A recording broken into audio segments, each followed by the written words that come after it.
Le 11 mars 2011, il y a 6 ans, jour pour jour, a eu lieu la catastrophe à Fukushima. Mais reprenons depuis le début.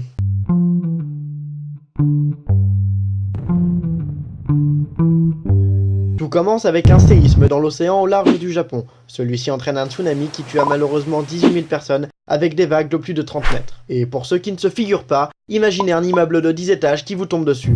C'est donc ce tsunami qui met hors service le système de refroidissement de la centrale nucléaire, et donc surchauffe. L'accident est classé au plus haut niveau sur l'échelle internationale des accidents nucléaires, comme Tchernobyl en 1986. Il y eut évidemment de grosses répercussions dans le domaine de l'environnement et de la santé, mais aussi de l'approvisionnement électrique au Japon, mais également des répercussions mondiales, notamment sur le danger du nucléaire. Avec le peu de recul que l'on a, difficile de savoir combien de gens sont irradiés. Mais ici, pas de cas de super pouvoir ou d'ailes qui poussent dans le dos, mais à peu près 2000 cas de cancer mortel directement liés à la catastrophe. Au niveau de l'environnement, pas non plus de buissons qui parlent ou d'arbres magiques, mais dans un rayon de 30 km et au-delà, la région se trouve contaminée par des particules radioactives transportées par le vent et retombant sur le sol. On estime que le secteur contaminé peut s'étendre au-delà de la zone des 30 km et que le gouvernement japonais devra gérer cette contamination locale pendant des dizaines et des dizaines d'années. Cette catastrophe n'est malheureusement pas terminée car elle a contaminé près de 1800 km² de terrain. Il y a aussi des doses critiques qui restent radioactives pendant des trentaines d'années sur l'équivalent de la superficie de la Belgique. Les pires scénarios font état de 66 000 cas possibles de nouveaux cancers d'ici 2026.